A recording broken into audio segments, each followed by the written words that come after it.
വാർമഴവിൻ ഗോപുരനടയിൽ തപസിരുന്നൊരു കന്യക സന്ധ്യ. വാറൊളി ചിതറും നക്ഷത്രപ്പൂക്കൾ വാരിക്കോരി നിറച്ചു തളികയിൽ വാരിക്കോരി നിറച്ചു.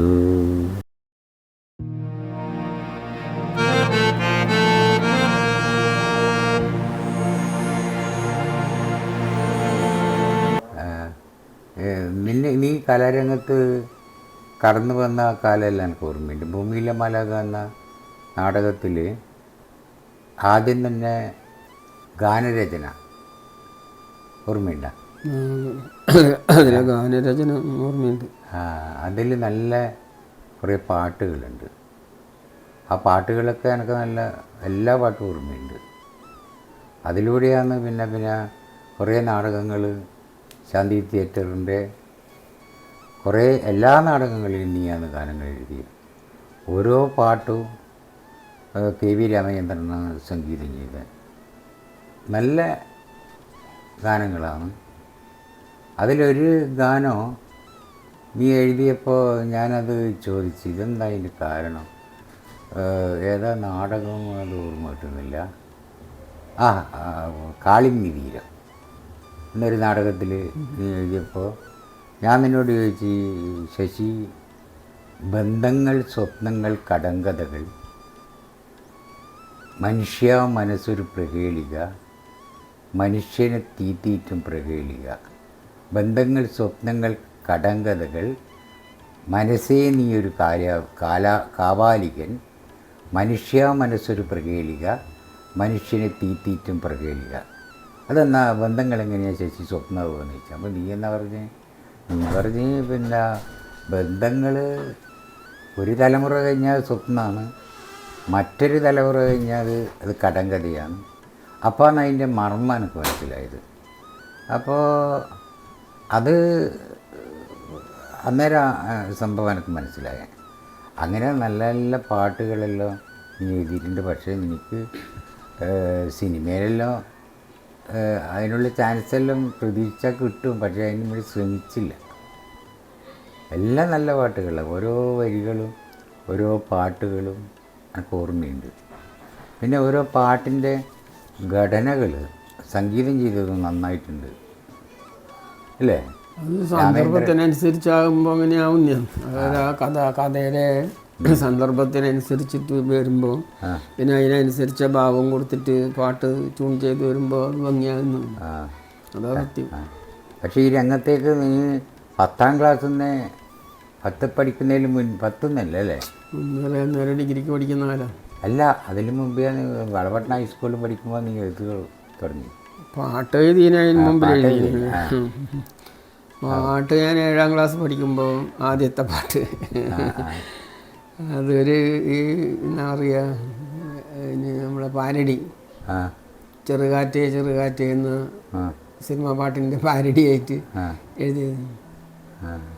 അത് പെരിയാറേ പെരിയാറേ എന്നുള്ളൊരു സിനിമ പാട്ടില്ലേ, അതിൻ്റെ പാരഡി പോലെയാണ് ചെറുകാറ്റേ ചെറുകാറ്റേ തെക്കുന്ന് വന്നൊരു കാറ്റേ എന്ന് പറഞ്ഞിട്ട്. ആടെയും തെക്കുന്ന് എന്ന് പറയുമ്പോൾ അതിനൊരു കാരണം നമ്മളച്ഛൻ തെക്കുന്ന് വന്നതാണ്. അപ്പോൾ ആ ഒരു സ്മരണയും കൂടെ അതിൻ്റെ അകത്ത് വെച്ചിട്ടാണ് ആ പാട്ട്. അത് 7ാം ക്ലാസ് പഠിക്കുന്ന കാലത്താണ്. അതാണ് ഫസ്റ്റ് പാട്ട്. പിന്നെ ഓരോ പാട്ടിനും ഓരോ പ്രത്യേകതയുണ്ട്. എന്താ പറയണ്ടേ, ഒരു പാട്ട് ഒഴുക്കിനെതിരെ എന്ന നാടകത്തിൽ ഒരു പ്രേമഗാനാണ്. നല്ല വാർമഴവിൻ ഗോപുരനടയിൽ തപസിരുന്നൊരു കന്യക സന്ധ്യ. വാറൊളി ചിതറും നക്ഷത്രപ്പൂക്കൾ വാരിക്കോരി നിറച്ചു തളികയിൽ വാരിക്കോരി നിറച്ചു. അത് രാമചന്ദ്രനാണ് സംഗീതം ചെയ്തത്. അത് ഞാനാണ് അതിൽ അഭിനയിച്ചത്, ആ രംഗം. അതിൻ്റെ പേര് കുറേ പാട്ടുണ്ടപ്പം. പിന്നെ ആ ഒരു ദുഃഖഗാനമില്ലേ, ഭൂമിയിലെ മാലാഖയിൽ സന്നി പാടുന്നു. മന്ദബുദ്ധിയെ പോലത്തെ. ആ അത് അമ്മ പാൽച്ചോറ് നൽകും. അതെ അത് നല്ല പാട്ടാണ്. പക്ഷെ അത് പിന്നെ ആളുകളെ ഉള്ളിൽ ആളെ മനസ്സ് തട്ടും. ആ പാട്ടിൻ്റെ വരികൾ എനിക്ക് ഈ പാട്ടെല്ലാം ഓർമ്മയുണ്ട്. ആ പാട്ടിൻ്റെ വരികൾ ഇതാ: അമ്മ പാൽ ചോറ് നൽകും, അമ്മിഞ്ഞ പാലൂട്ടി ഉറക്കും, അമ്മയാണെന്നും മകൻ്റെ സ്വർഗം, അമ്മയ്ക്കോ തൻ മകൻ ജീവാമൃതം, ജീവാമൃതം. ആ രംഗം തന്നെ അത് ആള് കാണുന്ന ആളുടെ മനസ്സിൽ ശരിക്കും ധരിക്കുന്ന. പിന്നെ അത് പാട്ട് കഥാപാത്രം അങ്ങനത്തെ. പാട്ട് സംഗീതം ചെയ്തിട്ടെങ്കിലോ പിന്നെ പല്ലവി അനുപല്ലവി വരുമ്പോൾ അമ്മതൻ കയ്യ് പിടിച്ച് പൊന്മകൻ പള്ളിയിൽ കുർബാന ചൊല്ലും, അപ്പൈതലെങ്ങാൻ പിണങ്ങിയിരുന്നാൽ അമ്മവാര് പുണരും. പിച്ച പോയിട്ട് അത് ഇറങ്ങി വീഴ്ചയിൽ എന്നിട്ടൊരു വിതുമ്പൽ. ആ പാട്ടെല്ലാം ക്രിസ്ത്യൻ കഥയായതുകൊണ്ട് പള്ളീൻ്റെ കയ്യിൽ. അതെ, അല്ല ആ വിതുമ്പലോടുകൂടി ജനങ്ങൾ ഇങ്ങനെ ഇങ്ങനെ വിങ്ങിപ്പൊട്ടുന്നു. കാരണം അത് അച്ഛനും മോനും ആണ് രംഗത്തുള്ളത്. അതെ അതെ, അച്ഛനും നല്ല കഥാസന്ദർഭമാണ്. അതെ സന്ദർഭം. അതല്ല അങ്ങനെ ഈ ഓരോ പാട്ടും എടുത്തൊക്കെ. അതുകൊണ്ട് ഈ പാട്ട് നീ അതിനാ പിന്നെ നീ കലാരംഗത്ത് പിന്നെ പ്രതിഷ്ഠ എന്ന് പറയുന്നൊരു നാടകം ഓർമ്മയുണ്ട് എനിക്ക്. ചങ്ങല. എനിക്ക് ഓർമ്മയുണ്ടാവില്ല, ഓർമ്മയുണ്ടാവും. സംവിധായകന്മാരെ മാത്രം അഭിനയിപ്പിച്ചൊരു നാടകമാണ്. ഞാനൊരു ഐഡിയ ചെയ്യുമ്പോൾ അത് പിന്നെ നീ അതിന് സപ്പോർട്ടുണ്ട്, എൻ്റെ അമ്മയുണ്ട്. അമ്മ എൻ്റെ നാടകത്തിനെല്ലാം വരും, നിൻ്റെ പാട്ടും. ഞാൻ അഭിനയിക്കുന്ന മെയിൻ കഥാപാത്രങ്ങളാണ്. അപ്പോൾ അമ്മക്ക് അത് ഭയങ്കര സന്തോഷമാണ്. അപ്പോൾ പ്രതിഷ്ഠ എന്ന് പറയുന്ന നാടകം എല്ലാം കമ്പോസ് ചെയ്ത് സംവിധായകന്മാർ അണിനിരത്തി ഹരിദാസ് ചെറുകുന്ന്, ടി കെ ചിറക്കൽ, ഭാരതാകൃഷ്ണൻ, പിന്നെ രാമചന്ദ്രൻ, ഞാൻ ഇങ്ങനെയെല്ലാം ഇല്ല അഭിനയിച്ചത്. പക്ഷേ ആ നാടകം അവതരിപ്പിക്കാൻ പോകുമ്പോൾക്ക് ചില ക്ഷുദ്രജീവികൾ ഭയങ്കര മത്സരമാണ്. എന്നോട് ഭയങ്കര എതിരാളികളുണ്ട്. എതിരാളികളുള്ളതുകൊണ്ട് ആ ടീം പൊട്ടിക്കാൻ വേണ്ടി ആൾ ശ്രമിച്ചു. അപ്പോൾ സാമ്പത്തികമായി വലിയ പ്രശ്നമായാലോ 3000 ഉറുപ്പ്യ, അന്നത്തെ 3000 40 കൊല്ലം മുമ്പ് 3000 ഉറുപ്പ്യ ഒരു കുറിക്ക് ചേർന്നിന്. ആ കുറി നീയാ വെക്കുന്നു, അമ്മയാ പറഞ്ഞിങ്ങനെ ആ പൈസ എടുത്തിട്ടാണ് JBS കോളേജിൽ നിന്ന് എൻ്റെ സുഹൃത്തുക്കളെല്ലാം വന്ന് ടിക്കറ്റ് കളിച്ച് എല്ലായിട്ട് നാടകം ചോർമ്മയുണ്ടാകും. അന്ന് ഈ 3000 എന്ന് പറഞ്ഞാലില്ലേ ഒരു പറമ്പെടുത്ത ആ പൈസ ആരെ ഇതാക്കിയിരുന്നറിയാം, നീയാണ്. നമ്മളെ പലറ്റി പെണ്ണുങ്ങളടുത്തന്നെ ആടുന്നെ. അതെ, അതെല്ലാം പിന്നെ ഞാൻ പിന്നെ ഈ കലാരംഗത്ത് പല ദൂർത്തടികളും നടത്തും. ഈ നഷ്ടം ഇങ്ങനെ. അപ്പോൾ അതിനെല്ലാം പിൻഗാമിയായിട്ട് തന്നെ ഹെൽപ്പ് ചെയ്തിട്ട് മുന്നോട്ട് കൊണ്ടുപോയി നീ തന്നെയാണ്. പക്ഷെ എനിക്കൊരു പ്രത്യേകതയുണ്ട്. നിൻ്റെ ഏട്ടനായ ആരെങ്കിലും നീ എൻ്റെ ഏട്ടനെ പോലെ പ്രവർത്തിച്ചാൽ അന്നേരം. കാരണം എൻ്റെ അടുത്ത് സാമ്പത്തിക ശേഷി തീരെയില്ല, വീടിപ്പടിയില്ല. അപ്പോൾ ആ കാലത്തെല്ലാം ഞാൻ ഓർക്കുന്നുണ്ട്. അപ്പോൾ പിന്നെ അമ്മ ഭയങ്കര സഹകരണമാണ്. അമ്മക്ക് ഈ നാടകം കാണുമ്പോൾ ഭയങ്കര വേറെ നാടകം ഉണ്ടെങ്കിൽ അമ്മ വരും. വസന്തകലാസമിതിൻ്റെ ഒരു നാടകത്തിൽ ഞാൻ വില്ലൻ റോളാണ്, സ്ട്രോങ് ക്യാരക്ടറാണ്. നാടകം കഴിയുമ്പോൾ എന്നെ ചീത്ത പറയുന്നു ഓഡിയൻസ്. അമ്മേൻ്റെ വളക്ക് നിന്നിട്ട് പിന്നെ ആ നായിൻ്റെ അമ്മ വരുന്നുണ്ട് അങ്ങനെ. അന്നേരം അമ്മക്ക് ദേഷ്യം പിടിച്ച് അന്നല്ലേ പറയുന്നു. അമ്മേനും ഷൂട്ടും കുട്ടികളിപ്പോൾ അമ്മ പറഞ്ഞു എന്തിനാ ഓനെ ചീത്ത പറയുന്നത് നിങ്ങൾ. എന്നിട്ട് അമ്മയായിട്ട് അവിടെ പ്രശ്നമായി പിന്നെ. അപ്പോൾ അമ്മക്ക് ദേഷ്യം പിടിച്ച്. അപ്പോൾ അമ്മേൻ്റെ മോനെയല്ലേ ചീത്ത പറയുന്നു. അപ്പോൾ എന്താന്ന് പറഞ്ഞാൽ വില്ലൻ ഞാൻ ശരിയായ ദുഷ്ടകഥാപാത്രം അത്. അങ്ങനെ ഒരു സംഭവം ഉണ്ടായിരുന്നു. പക്ഷേ ഈ കലാരംഗത്ത് അമ്മയും നീയുമാണ് എനിക്ക് പ്രോത്സാഹനം തന്നിട്ടുള്ളത്. ഈ നാടകരംഗത്ത് ഭൂരിപക്ഷ സമയത്തും നിൻ്റെ പിൻബലത്തിലാണ്. പിന്നെ പിന്നെ കുറേ കഴിഞ്ഞ് ആ പിൻബലത്തുനിന്ന് മാറി പിന്നെ ബന്ധങ്ങളെല്ലാം കുട്ടികളെല്ലാമായി പ്രശ്നങ്ങളായി. പിന്നെയാണ് ഞാൻ സ്വന്തമായിട്ട് പിന്നെ സ്വന്തമായിട്ട് വരുന്നത് കുറച്ച് കാലത്ത്.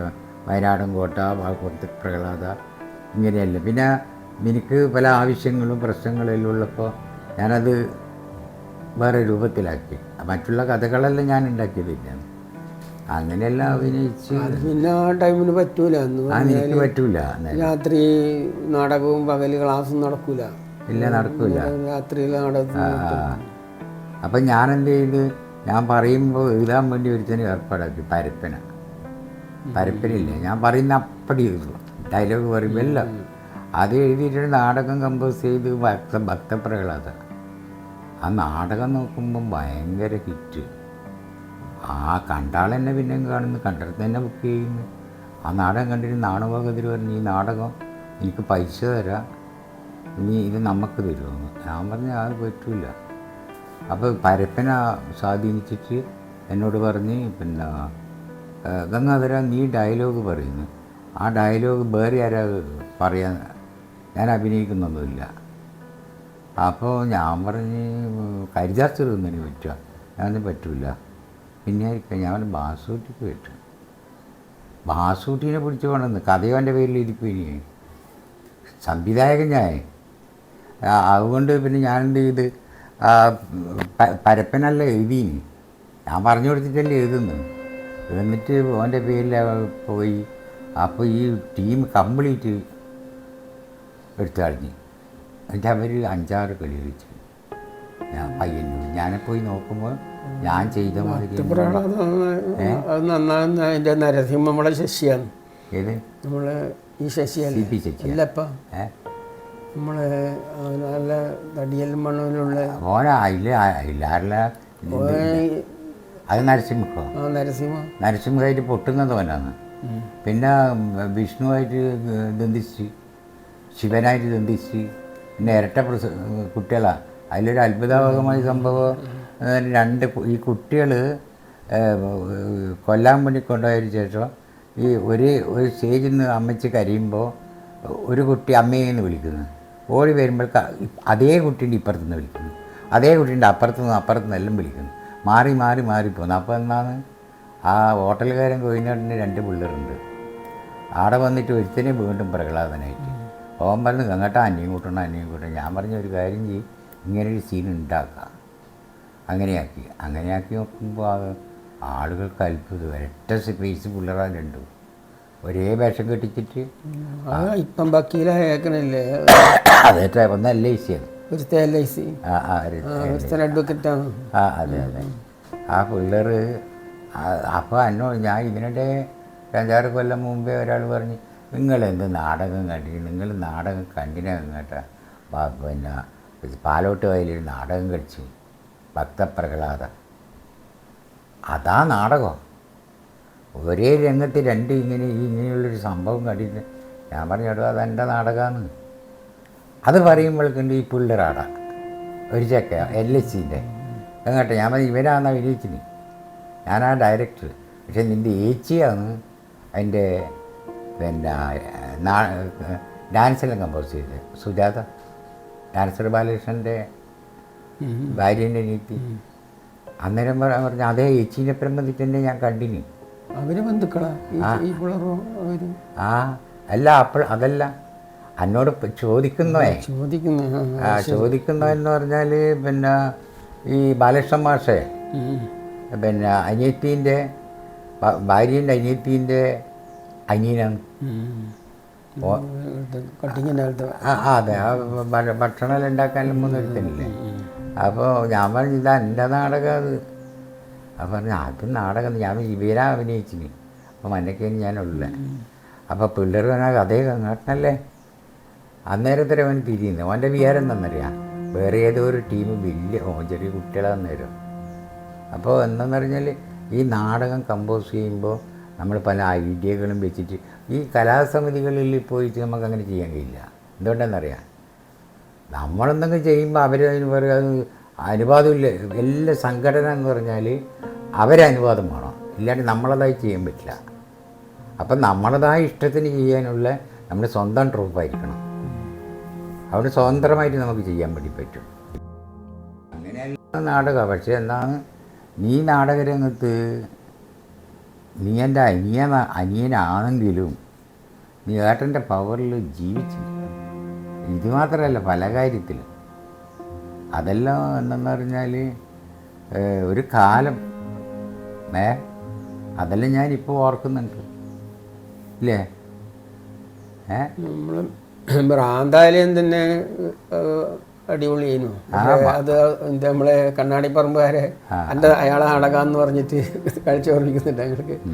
അവിടെ നമ്മളെ ഈ പള്ളിയിൽ മൂന്നേരത്ത് പള്ളിയിൽ അവിടെ പിള്ളേർ വന്നിട്ട് അമ്മ കണ്ട നാടകം അമ്മ കണ്ടിട്ട് പറഞ്ഞിരുന്നല്ലേ. അപ്പോൾ അവൻ വേറെ ഈ നാടകം വേറെ ആളാന്ന് വേണ്ടി തട്ടിക്കൊണ്ടുപോയി കഴിഞ്ഞല്ലേ? ഒന്നും പറയാൻ പറ്റില്ല. നീ ആർക്കോ കൊടുത്തതാണ് തൽക്കാലം. ഞാൻ പിള്ളേർ ജെവിസ് പഠിക്കുമ്പോൾ ആ പിള്ളേർക്ക് കൊടുത്തിയാന്ന് ഒരു പിന്നെ ജെവിസ് കുട്ടിച്ചൊക്കെ കണ്ടക്ടറായിരുന്നു. പക്ഷെ ഇപ്പോൾ ഇല്ല, ചക്കൻ ചത്തുപോയി. പക്ഷെ ആ നാടകമാണ്. അതിൻ്റെ ചക്കന എന്നോട് പറഞ്ഞു, ഇത് ഇന്ന് കണ്ണാടിപ്പറമ്പിലെ ആളെ നാടകമാണ്. ആ നാടകം ഇത് തന്നെ എനിക്ക് ഓർമ്മയുണ്ടപ്പോൾ നെഹ്റു യുവക്കിൻ്റെ നമ്മൾ നമുക്ക് കുറച്ചാൾക്ക് വേണ്ടി മാത്രം ഉണ്ടാക്കിയത് നമ്മളെ ചന്ദ്ര, പിന്നെ കുടുവൻ ചന്ദ്ര, പിന്നെ നമ്മളെ ഇപ്പിരാജ്, അല്ല പിന്നെ ഒന്ന് നമ്മളെ ഇയാളില്ലേ ചേമ്പനാരാണ്, ഇപ്പിരാജ് ഡോക്ടറായിട്ട്. പിന്നെ അതൊരു അടിപൊളിയാണ്. പിന്നെ ചന്ദ്ര ചേമ്പനാരായണൻ്റെ അളിയെ ഗ്രാമത്തിൽ നിന്ന് കഴിഞ്ഞിട്ട് കൊലയിലായിട്ട് അല്ലേ? പക്ഷെ അത് ഉഗ്ര നാടകപ്പ. ഞാനുണ്ടായില്ല ആ ബൈരാഗ്യം ഭ്രാന്ത്, നീ പിന്നെ പ്രേമ ഭ്രാന്ത്, പിന്നെ ഒരു പിന്നെ ലോട്ടറി ഭ്രാന്ത്. എല്ലാ ഭ്രാന്തന്മാരും മരിച്ച് അല്ല അതിലുള്ള മരിച്ച് അതിൽ അഭിനയിച്ച ആളെല്ലാം ഒരു വകയെല്ലാം പോയി, നമ്മളെ ഉള്ളും ബാക്കി. അതെല്ലാം ഒരു കാലത്തുണ്ടായ നല്ല നാടകം അത്. അപ്പോൾ 1 മണിക്കൂറുണ്ട് അത് കാലിക പ്രസക്തി ഉള്ളത് കൊണ്ടാണ്. അത് എവിടെ ഈ സ്റ്റേജിലും ആർക്ക് എളുപ്പം അഭിനയിക്കാൻ പറ്റും. കഴിയും. കാരണം ആവർത്തനം ഉണ്ടെങ്കിൽ. അല്ല, അത് മാത്രമല്ല, ഇത് ആവർത്തനങ്ങളാണ്. ഒരു ഭ്രാന്തം പറഞ്ഞാൽ അയാൾ പറയുന്നത് ലോട്ടറി അടിച്ചു, മൂദേവി പിരിഞ്ഞു കളഞ്ഞു, രണ്ടാമത് പോയി നോക്കുമ്പോഴേക്കും പിരിഞ്ഞു കളഞ്ഞു, വലിയ രക്ഷ അടിച്ച് ഇയാൾക്ക് ഭ്രാന്ത് അല്ലേ? അല്ല, ആ കഥാപാത്രം അത് ഞാനാണ് ഡയറക്റ്റ് ചെയ്യുന്നത്. പിന്നെ അത് പിന്നെ ഞാൻ വൈരാഗ്യ ഭ്രാന്ത് അല്ലേ? ആ കാലം നക്സൽവാരിൻ്റെ എല്ലാം ഇതിൽ വന്നിട്ടുണ്ട്. നിരർത്ഥകതയാണ്. ഒന്നും ഉണ്ടാക്കാൻ വിചാരിച്ചിട്ട് ഒന്നും ഉണ്ടായില്ല. എന്തെല്ലോ നാടൊന്നും ആയില്ല. ഭാര്യ പോയി, മക്കൾ പോയി, അതിന് ഭ്രാന്തായി. അങ്ങനെയുള്ള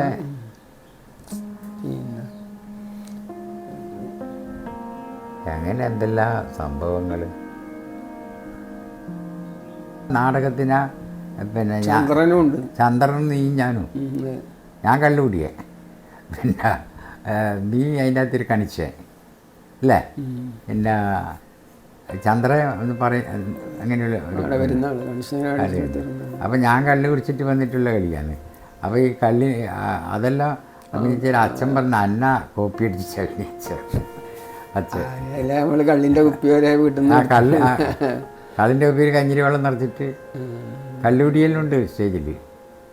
അങ്ങനെ ഒരു നാടകമുണ്ട്. അത് നാടകത്തിന് സ്ക്രിപ്റ്റ് ഒന്നും ഇല്ല. ഇല്ല, മനോധർമ്മം കളിച്ച് നമ്മളൊരു ധാരണയാക്കിയിട്ട് അതിനനുസരിച്ച് ചെയ്തതാണ്.